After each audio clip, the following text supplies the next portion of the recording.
Lynn Marples. My pronouns are he, his, him, anything like that. And it's my honor to be in the pulpit today as worship associate with Reverend Dara.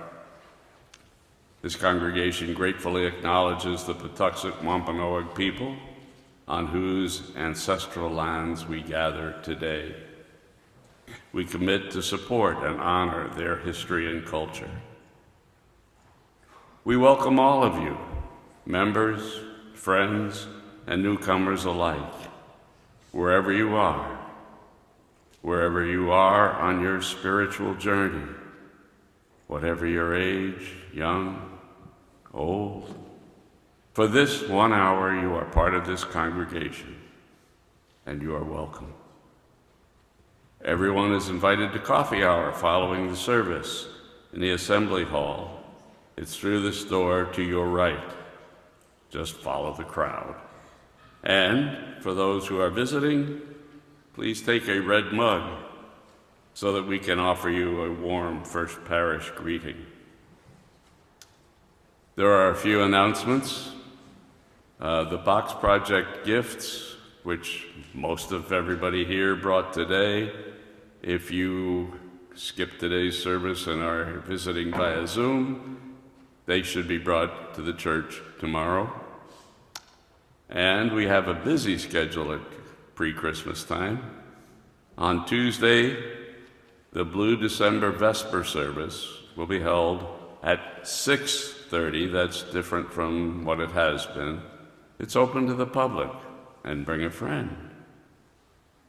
Next Sunday at 10 a.m., our children's pageant will take place as our service. And that evening, there will be a carol sing and dinner church here at 5 o'clock for dinner, and worship and carols start at 5:30. Bring some cookies to share for dessert.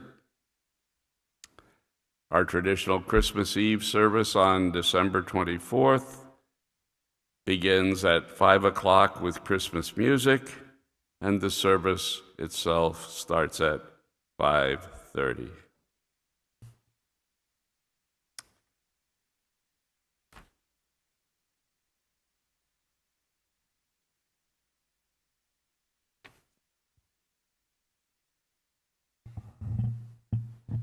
Good morning, everyone. My name is Dara Bryans. I use she, her pronouns, and I am the minister here at First Parish in Duxbury. I am so glad to see all of you, that you braved the snow, you hardy New Englanders. And for those of you joining us online, I welcome you as well. I hope you're enjoying the snow from wherever you're joining us from. Our opening words this morning come from Heidi Cottam. They are a longtime Unitarian Universalist and a member and lay leader at the UU Church of Ogden, Utah. This faith. Let us be a faith that gathers, reaching out for one another through the walls of hate that others build, through the cages of ignorance and arrogance, and through the fear that burns city streets. Let us be a faith that sees a vision of a better world, more compassionate, more just, more holy, and with more love. There is a faith that binds up the broken, cauterizes battle wounds with the balm of peace, sings longer and louder than the trumpets of war. Let us be that faith too. Let us be the ones who do not tread lightly in this world, but light it up with our love, who hold up the mirror of worth and dignity, who are the sanctuary that others seek. But first, let us be a faith that worships together, here, this morning, in this space, at this moment. Let us be a faith. Our opening hymn is Rock of Ages. It is a 13th century hymn originally written in Hebrew.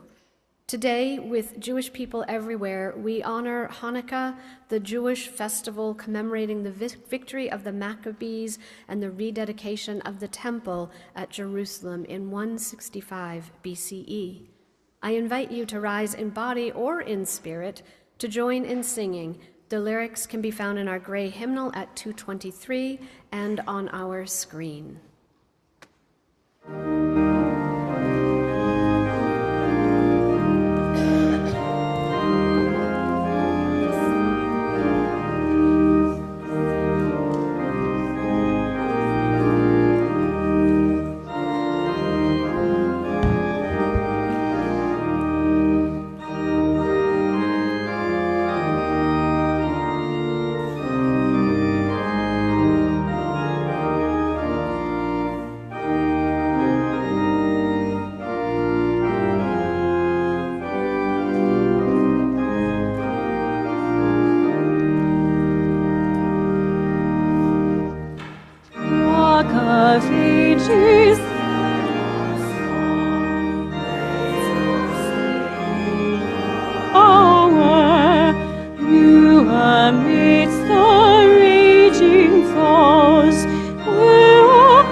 Which we say each week, and for the singing of our doxology, please remain as you are.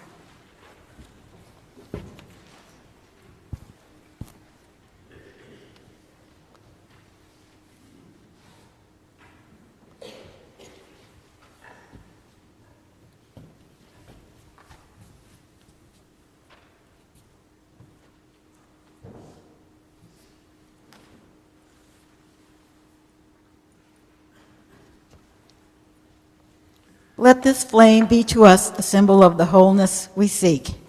Its brightness dispelling gloom, lighting a path to faith and hope. Its glow reminding us of the sacred bonds that link us to all living things. Its radiance calling us to cast the light of freedom, justice, and peace upon all the world.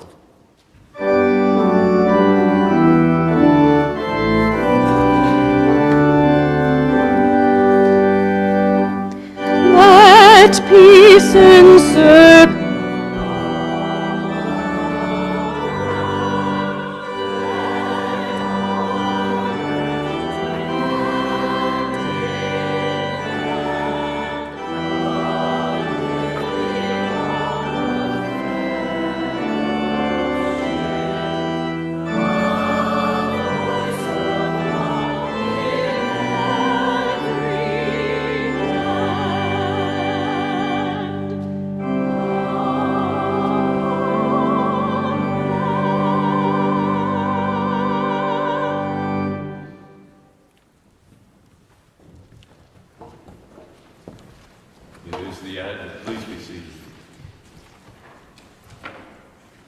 It is the Advent season. Today is the third Sunday in Advent, a time of preparation and anticipation for our Christian siblings. As we light our Advent candles each week, we do so in the spirit of preparation, as a time of contemplation and discernment about new beginnings and the birth of change. Whatever your beliefs, you are invited to take part in this spiritual practice as we explore the themes of hope, peace, joy, and love in solidarity with our Christian sibling. On this third Sunday, we light the yellow candle for joy, a joy that transcends happiness, a joy that heals pain, a joy that counters oppression and injustice, a joy of resistance that inspires hope for a more equitable world, a contagious joy that connects us to one another, reminding us that we are all part of one human family, a joy grounded in love. We light a candle for joy.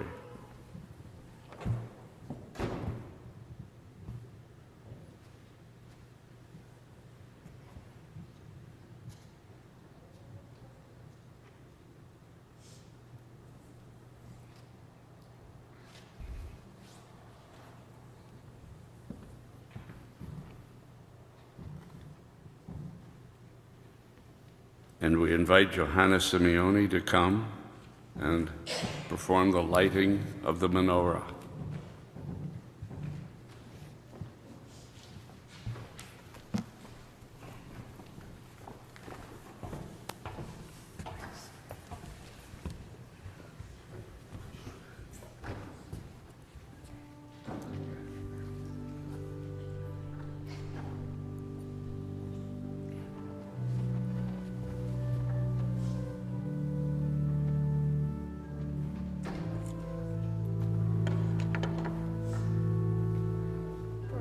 Ata Adonai, Eloheinu melech haolam, asher kiddushanu, b'mitzvotav v'tzivanu, v'hardlik ner, shel Chanukah.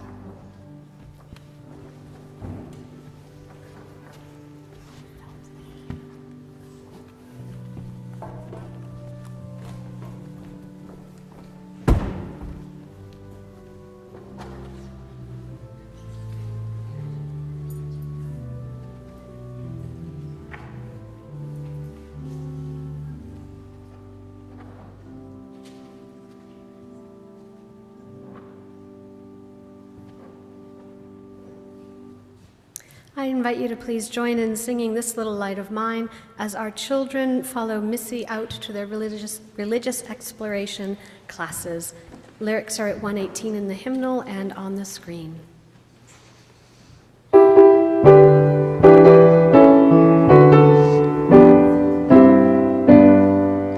This little light of mine, I'm gonna let it shine. This little light of mine, I'm gonna let it shine.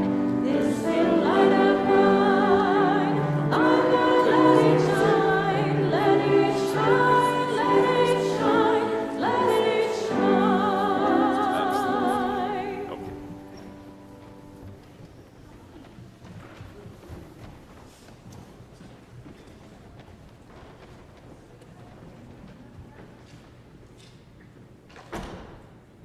Each week, we lift up the joys and the concerns and care for our world, recognizing that a joy shared in loving community is a joy amplified, and a concern, when shared within a loving community, allows us to lay those burdens down, to be held, even if only for this hour, by our community. And for those joining us online, please do email me at revdara@UUDux by Saturday night if you would like your joy, concern, or care for the world read aloud during our service. I have a pre-submitted joy from Heidi. She writes, "This morning we have a pre-submitted joy. Our family has a candle of joy this week that Julia's surgery on Thursday was successful. She has a long recovery ahead of her, but is home now.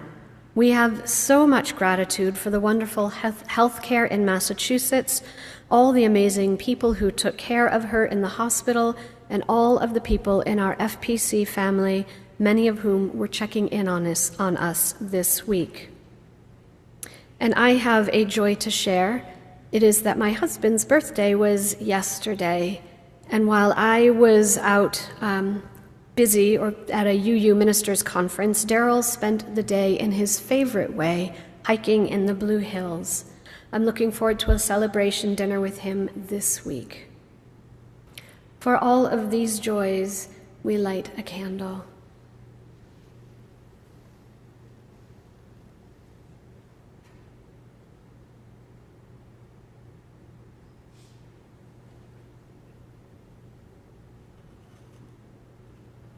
We have a pre-submitted candle of concern that was offered by Michael Gardner. He asked that we lift up that he and Sherry both tested positive for COVID this week. May their recovery be swift and with no long-lasting effects. Michael also shared a second concern that comes from Sarah Moran. Sarah was admitted to Beth Israel Deaconess Jordan Hospital in Plymouth yesterday afternoon. And from me, I offer a concern that comes from a friend of mine whose 42-year-old son, Will, died last week, just 2 weeks after receiving an unexpected cancer diagnosis. He leaves behind a 3-year-old daughter. Please hold Will, his daughter, and his mother, Gail, in your hearts. For all of these concerns, we light a candle.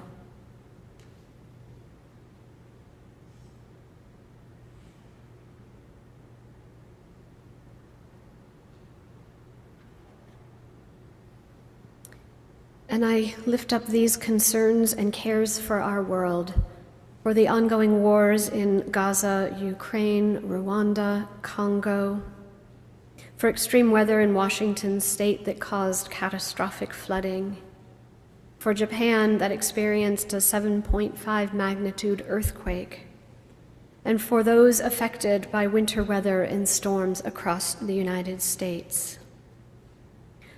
For this and other cares, we light a candle.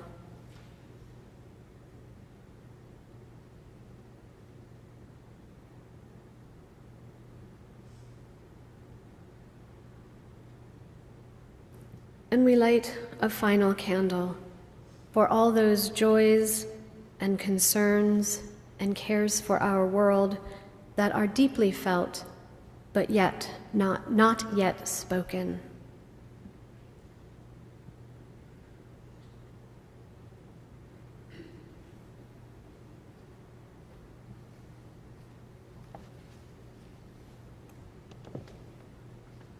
Our pastoral prayer this morning was written by UU minister Reverend Lisa Garcia Sampson. And as we enter into this sacred time together, I invite you to settle into your seats.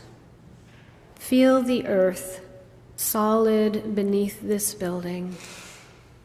Feel how it holds, cradles, and sustains us. Ground yourself in its strength and breathe with me, in and out. Again, in and out. Please join me in the spirit of prayer. Spirit of life and love, Spirit that lives within us and between us and among us now. Within this beloved community and in our work for collective liberation, may we continue to weave the web of trust and care that to keep our bodies safe. But more than that, may our bodies be the site of healing, of joy, and freedom. May we refuse to let our spirits be depleted and hardened by the forces of hate, Instead, may we open ourselves to be nourished and transformed by the movement for justice, knowing that our collective story is not what we are fighting against, but what we are fighting for. For ours is the work of creation. Ours is the work of inviting people into this irresistible movement, rooted in our belief that a new world is possible. And the center of our work is love and joy and the spirit of abundance. These are the things we are fighting for, and these are the things we are fighting with. May we know deep in our bones that this is the call of our faith. Amen, and blessed be.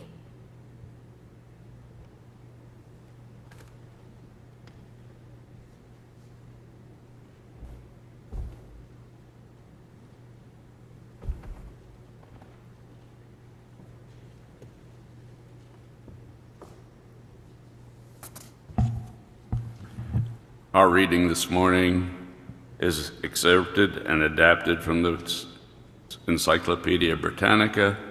It is the story of the Maccabees. Maccabees were a priestly family of Jews who organized a successful rebellion against the Seleucid ruler Antiochus IV and reconsecrated the defiled Temple of Jerusalem in the 2nd century BCE. This is their story. Throughout the 2nd century BCE, the city-state of Jerusalem, Judah, lay between the two great powers of Egypt and Syria. The Ptolemies ruled in Egypt, the Seleucids in Syria.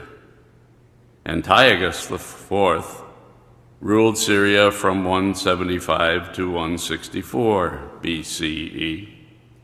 He carried the sobriquet Epiphanes, a Greek word meaning God manifest. A conqueror of overweening pride, as he is described in the book of Daniel in the Bible, he set out to seize Judea. He aimed, moreover, to unify his vast empire behind the worship of Zeus, and therefore severely restricted the practice of Judaism, whose strict monotheism impeded his goal. In Antiochus's day, the Syrians were devotees of the culture of Greece. Antiochus sought to consider what he regarded as the civilization colonization process by imposing Hellenism on the conquered people. The Jewish view of life was totally in opposition to that of the Hellenism that had spread throughout the Middle East. It was a way of life, one lived in accordance with what the Jewish people believed was revealed by God. They regarded Hellenism as a form of nature worship and the spiritual continuation of the religion of the Canaanites. They were aghast that Antiochus encouraged the Semitic peoples of the Mediterranean coast to regard him as the ancient god Baal of the Canaanites. The Canaanite gods, the Jews asserted, were merely the mythologizing of the anger, hate, lust, envy, and greed of unregulated human hearts. Israel's prophets proclaimed that it was God who had created humanity, and Israel was God's chosen nation, an instrument to be a light to lighten all the nations. This special relationship to Yahweh gave life meaning for the Israelites. The Jewish people's loyalty to the word of God rather than to a human king angered Antiochus, particularly since he himself delighted in the name God manifest. To eradicate the Jewish faith, he attacked Israel's religious practices. He forbade the observance of the Sabbath and of the traditional feasts. He gave orders to search out and burn any copies that could be found. He forbade the reading of the law of Moses. He forbade the practice of circumcision. Death was often the penalty for breaking any of these new laws. Finally, Antiochus invaded Jerusalem and defiled the Holy of Holies in the temple. This was the one place on earth about which Yahweh had said, "My name shall be there."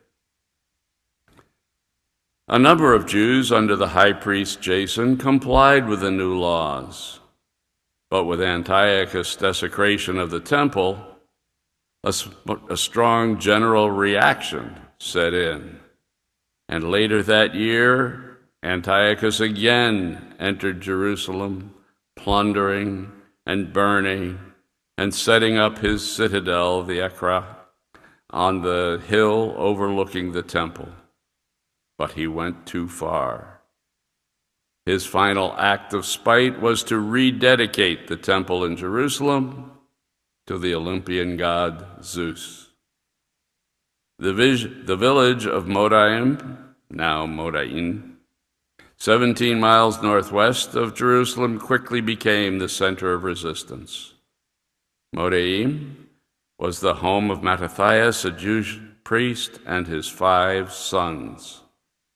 Mattathias sparked the resistance movement by striking a Jew who was preparing to offer sacrifice to the new gods, and by killing the king's officer who was standing by.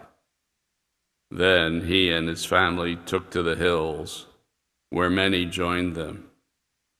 The guerrilla war brought by Mattathias' resistance was as much a civil war as a war of national resistance. Mattathias treated collaborators with the same bitterness as he did the Syrian enemy. After the death of Mattathias, his son Judas Maccabeus became the leader of the resistance movement. In his first battle, he seized the sword of Apollonius, governor of Samaria, and the general leading the opposing army. 3 years after Antiochus had defiled the temple, Judas recaptured all of Jerusalem except the Ekra. Judas then had blameless priests cleanse the holy temple and erect a new altar. They reconsecrated the sanctuary on 25 Kislev in the Hebrew calendar. The Hebrew word for this act, Chanukah, dedication, is the name still used for the Jewish 8-day Festival of Lights that commemorates the event. The 8 days of the festival are a remembrance of a miracle of light. To reconsecrate the temple, the priests needed an eternal flame. Unfortunately, the priests only had enough oil to last for 1 night. And as the priests anxiously awaited for a supply of oil to be pressed and made, that flame burned not for 1 night, but for 8, keeping the flame alive until more was made. And this miracle allowed the Temple of Jerusalem to again become a holy place where Yahweh's name was known. Here ends the story of the morning.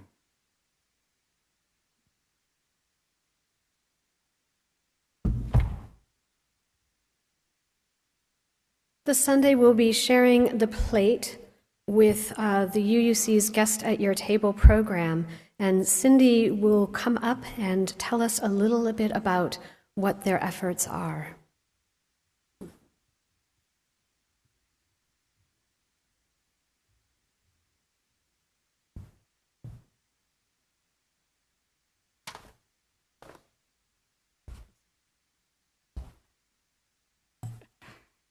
It's a tough act to follow. Hi, I'm Cindy Wilson, and I'm here today to talk to you about Guest at Your Table.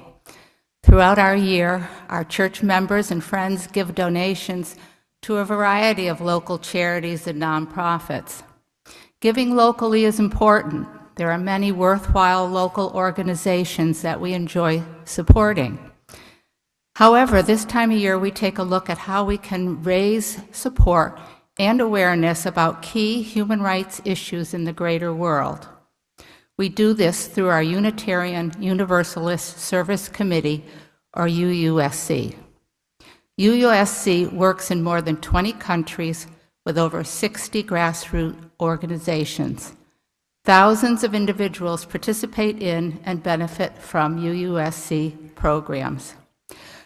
What I like about UUSC is that, unlike some organizations I give to, that decide top-down what is best for communities in need, UUSC works with grassroots leaders in the communities most impacted by injustices and support their ideas for transformational change. This year's Guest at Your Table theme is Plant Seeds of Justice.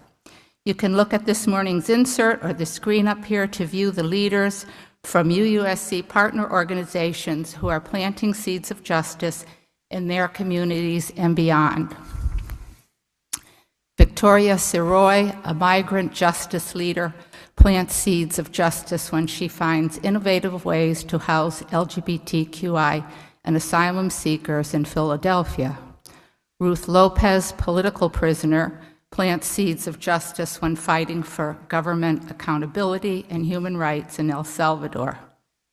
Katia Bonte, human rights advocate, plants seeds of justice while joining other Haitian activists fighting for the rights of people in migration. And Juan Lopez, environmental activist, planted seeds of justice when he defended water rights in Honduras until he was assassinated last September after being targeted by state and corporate powers. I invite you to visit the UUSC website where you can access a video about each of these people and their initiatives. You can also learn how your giving dollar is stretched. For instance, $40 covers the cost of 1 month of utilities for a refugee community center in Malaysia. $200 provides 1 month's salary for a teacher in a refugee camp in Bangladesh, and $500 supports the planting of mangrove nurseries to promote resilience to climate change in the Solomon Islands. Guest at Your Table is here, and it needs your support. As we have done for several years, Share the Plate contributions in November, this year, December, have gone to Guest at Your Table, or UUSC. If you want to contribute by check, please make it out to UUSC, put it in today's plate, or send it to the church office. It is important that you make the check to UUSC and not to our church, so it can be matched if over $150 by the Shelter Rock Church in New York City. If you prefer to give to donate directly to USC, please go online to the UUSC website. There has never been a more important time to give, nor has there been ever more need in this world. I ask you to give generously. Thank you.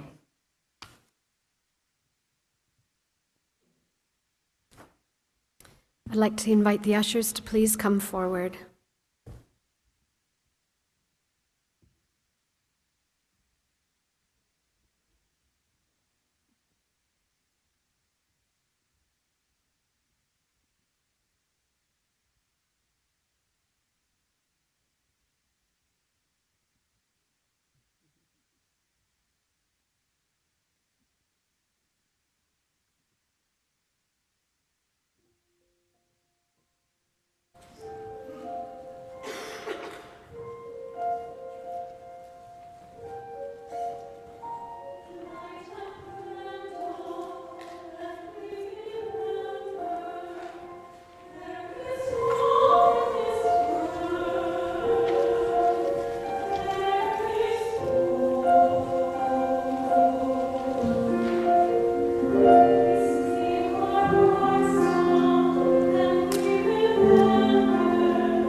We lift our hearts in gratitude for the gifts and the givers, for the sound of beautiful music this morning. And many thanks for the beautiful flowers given by Lori Scolamiero in memory of Ron Scolamiero. A good friend of mine, Rumni Saha, is the Unitarian Universalist and Hindu chaplain at Wellesley College. She and I met in seminary, and she has become the sister of my heart. And last year, she invited me to come to Wellesley to hear Kelly Carter Jackson speak about her new book, We Refuse, A Forceful History of Black Resistance. Kelly Carter Jackson is an African-American woman and the Michael and Denise Kellen Associate Professor of Africana Studies at Wellesley College.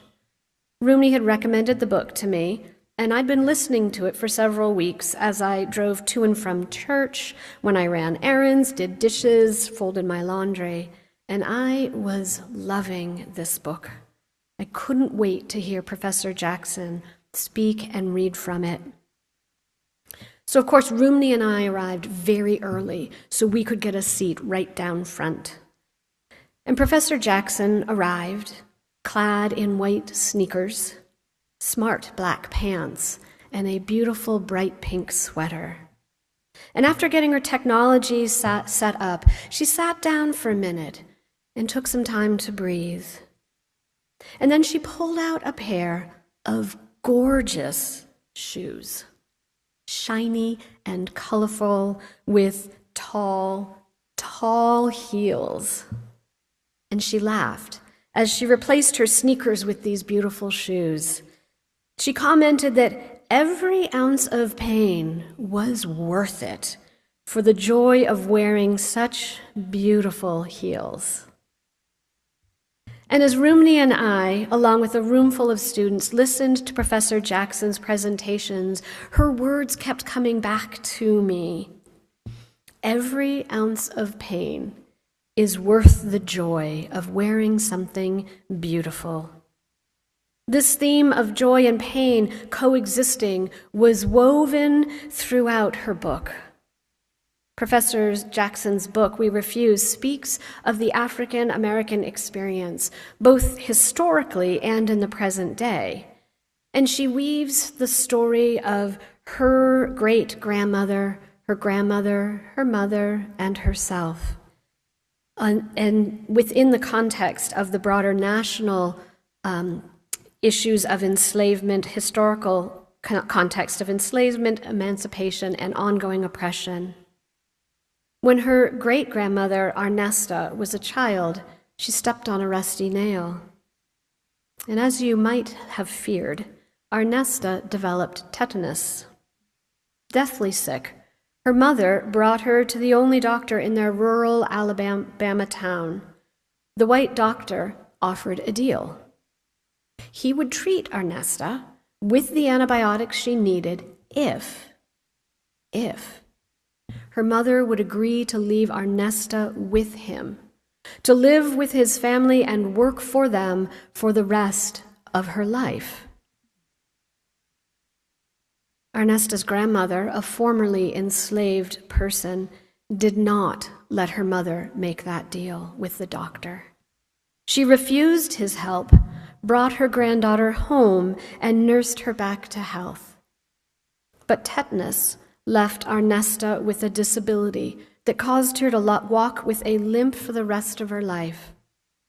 Arnesta was forever marked by racism, by the refusal of a white doctor to treat an African-American child, unless that child forfeited the rest of her life to working for him. Professor Jackson offered her great-grandmother's limp as a metaphor. She wrote, "To be black in America is to limp. My great-grandmother's gait had nothing to do with biology and everything to do with power. The power of a white doctor to neglect and attempt to exploit a little black girl who came to him for help."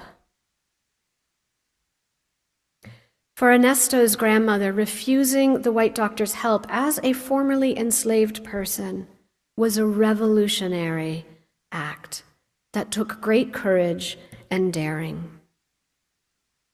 Professor Jackson's book is about the many ways in which African Americans refuse to be a part of a white supremacist system, of the ways that they can refuse to submit, refuse to internalize white stereotypes and disparagement of African Americans, the way that they can combat oppression. It is a treatise on a revolutionary change to bring about liberation and a new and better world. Her book is quite fierce, but Professor Jackson chose to end her book with joy because, quote, "I see Black joy as one of the most potent tools of revolutionary work toward liberation. Black joy is the ultimate expression of Black humanity. The joy of laughter, of food, of dance, dress, adornment, rhetoric, play, and art can be employed to dispel and destroy whiteness as a supreme, aspirational, or norm." Unquote. She describes joy as a way to insulate Black imagination from the colonization of white supremacist convictions about racial inferiority. This joy is hard fought. She writes of joy that can also be a tonic to heal the wounds and cure the limp that is endemic to the African American existence. She writes, "I understand joy as a remedy on the path to complete healing. If justice is the cure, then joy is the cast or splint, holding a broken bone in place until healing is complete." And Arnesta had joy. She lived a full life and passed her joy down to my grandfather, my mother, and me. In today's political climate, activists cannot promise the cure that is justice. But we work for it nonetheless, and in the meantime, we use Black joy as treatment, a transfusion, and therapy until complete healing comes. End quote. Joy is the treatment for injustice. It is the Band-Aid, the salve, the nourishing meal that holds our body and soul together. Professor Jackson offers joy as an affirmation and a reminder for African Americans that they have inherent worth. Joy will carry them through until the healing comes. Healing that brings with it liberation and the full flourishing of African Americans in safety and in security. Kelly Jackson's book, I'm Going to Be Honest, is a very hard read as a white American. But it is also a very beautiful and important one.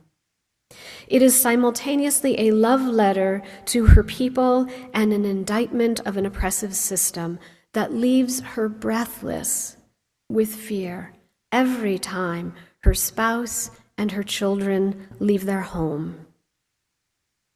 Joy is an expression of our deep love. Despite the fear, or maybe because of it, the joy arising from reveling in African American food and dress and dance and music, rhetoric and art is all the sweeter for being an act of resistance to the dominant culture. It is a tool used to dismantle an oppressive system. Jackson reminds her readers, joy is not justice, but it is a collective rescue in dire times. In our reading, the Maccabees experienced a similar oppression.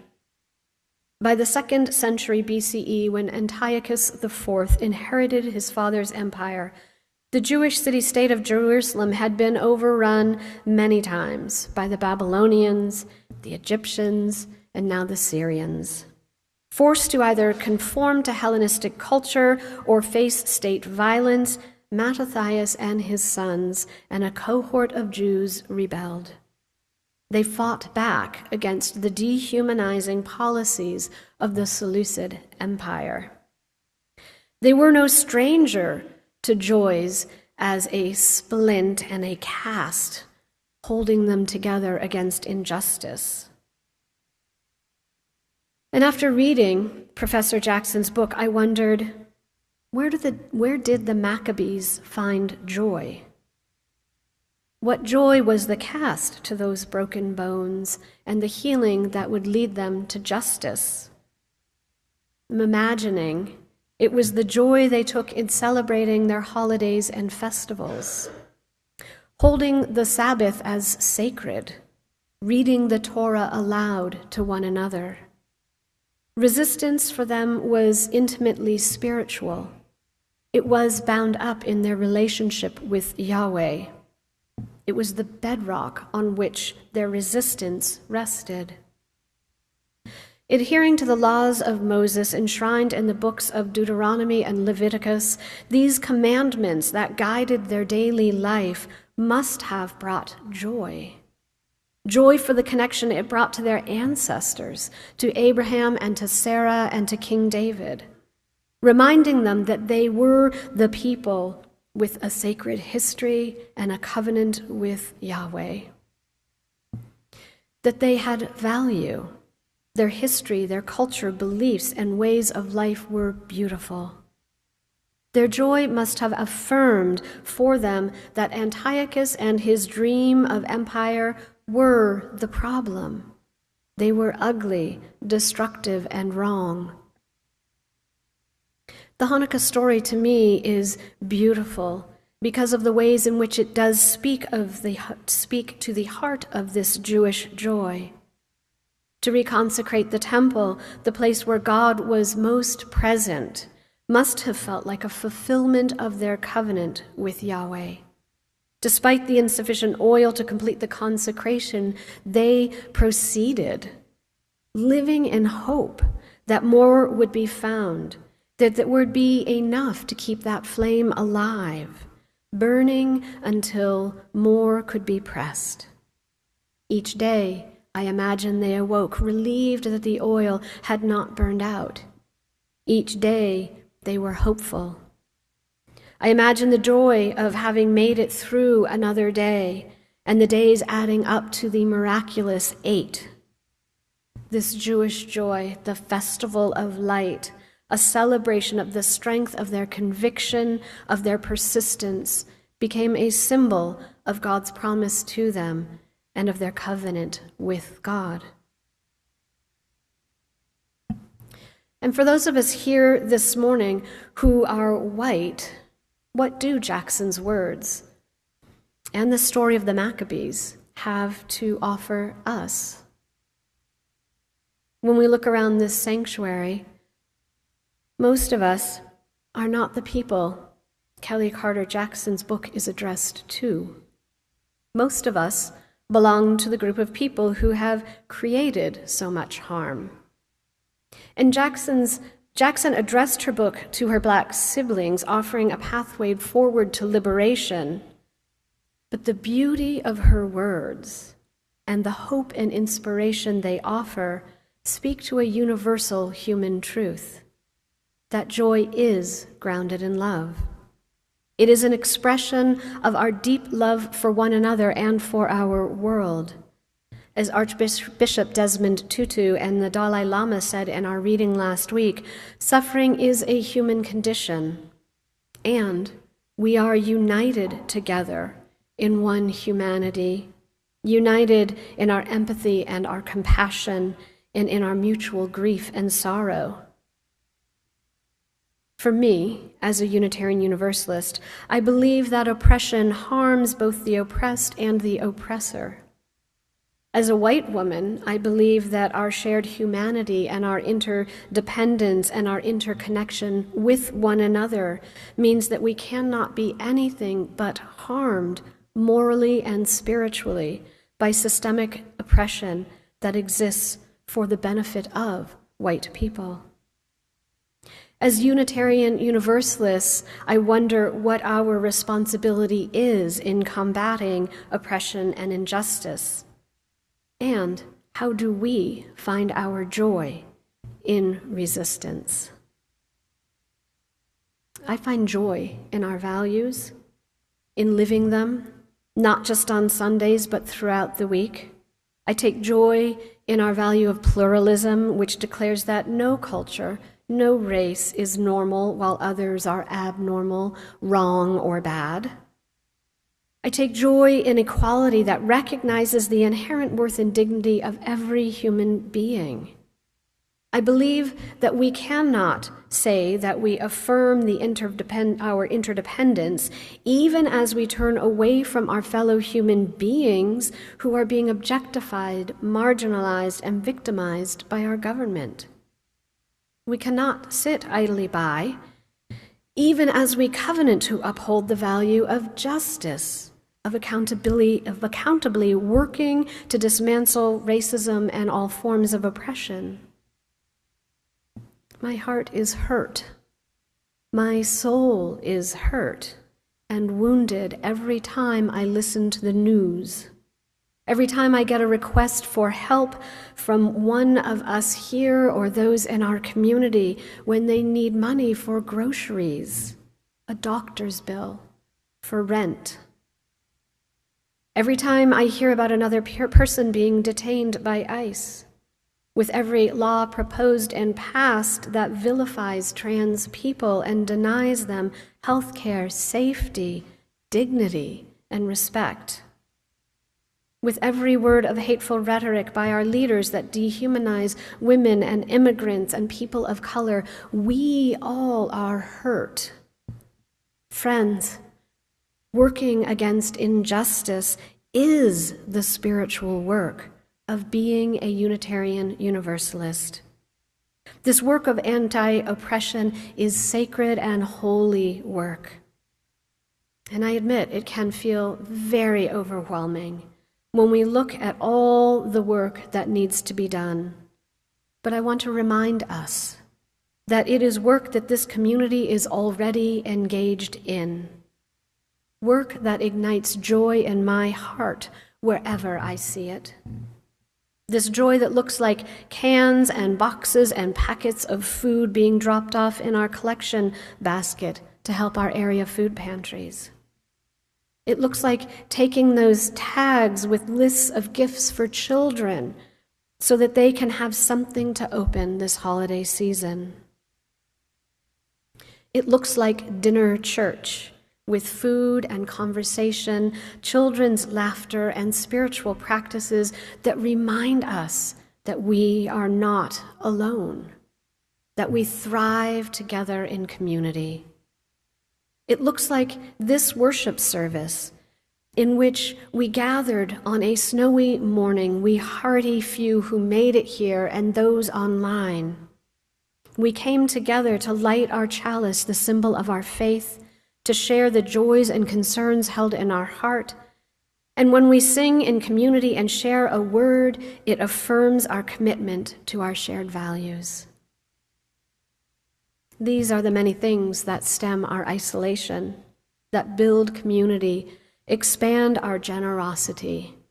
This joy of being together and living our values is the splint binding us together. As we engage in the work of joining with our African American, Indigenous, immigrant, disabled, LGBTQ+ siblings to resist hatred, to combat authoritarianism, to show up with acts of love and joy in our hearts whenever and wherever we are needed. This is what it means to be a Unitarian Universalist. We take joy in living these values that we hold, not because they're easy. We take joy in them because living these values means that we can live a life of integrity, a life of compassion and of care.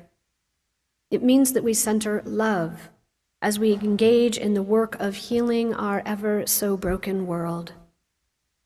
So hold fast, people. hold fast to the knowledge that joy is proof of our love so deep and so strong, that justice and joy are deeply intertwined. Remember that joy does not promise that the road ahead will not be difficult and that we might not struggle. Joy offers us the reminder of who we are, that when we keep our hearts tender, when we center the human being and hold them in love, when we offer one another joy and affirmation that justice and equity are possible, we are doing the sacred and holy work that our world needs us to do. May it be so. Our closing hymn is Light One Candle, and it was written by activist and Jewish American folk singer Peter Yarrow, part of the popular singing group Peter, Paul, and Mary. He wrote the song as a call for the end of war and for reconciliation between all peoples. Please rise in body or in spirit and join in singing Light One Candle. The lyrics are at 221 in our gray hymnals and on our screen.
To invite our ushers up now to lead us in extinguishing our chalice and lead us in saying the words printed in your orders of service that we say together each week that were written by UU Minister Reverend Elizabeth Sally Jones.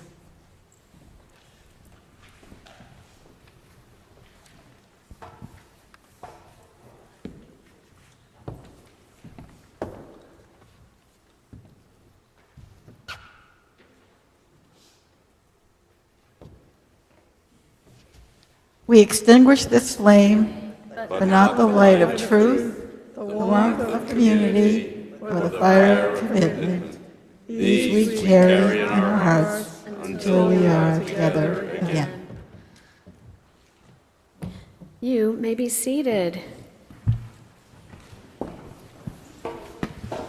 My benediction for us all as we leave this time and this space together. May we go forth, carrying out to the world a joy that binds up our broken places, holding them in place with tenderness and compassion until our love and care can bring liberation, healing, and wholeness for all the world.